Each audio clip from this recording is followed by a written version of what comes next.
Hello guys! Tara, samahan nyo ako. Ito yung dinadaanan ko every time na nagsusundo ako ng aking baby loves, ng aking alaga.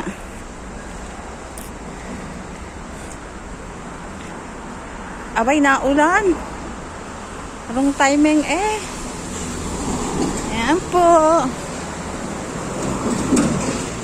Oops, takbo habang walang kalaban. Takbo.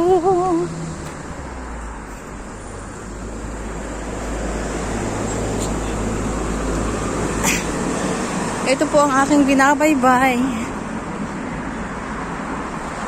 This is my everyday routine. Ayan po yung building namin.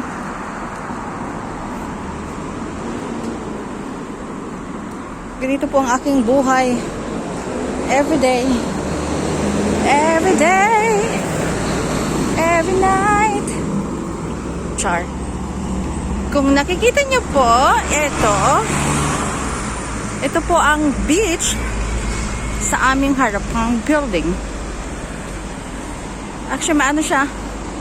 Medyo madilim siya guys kasi nga medyo hindi maganda ang panahon today. Maulans. Pero ito yung beach na finiture ko in my past video. Marami siyang tao pag maaraw. Medyo maulan kasi today kaya wala masyadong naliligo. At saka low tide siya. Ayan po ang road. Siguro it will take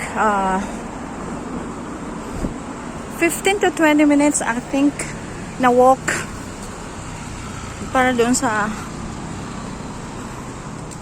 pagdadamputan. Ay, tama ba? Yung drop off ng aking alagang makulit. Ayan po. Ganito lang po ang buhay din sa Hong Kong. Ito yung closer view ng beach. There you go. Ay! Natumba yung puno. Why? Ayan po siya.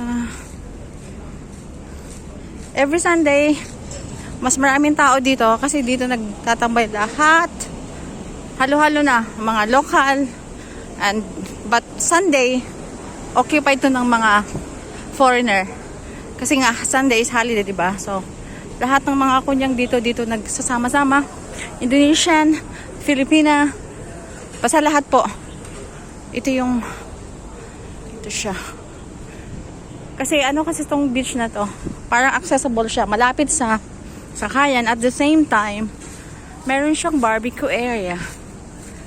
Kaya, ayan po. Sushow ko lang sa inyo ang hindi naman siya kagandahan pero it's good na. Tapos dun sa area na yon, dun yung mga store, mga shops. Kaya maraming nag-stay dito pag holiday. Yun lang po. Bye. Thank you for watching. Follow my channel. Wah, bye. Ay, pahabol si Lola. Shout out sa'yo, Lola.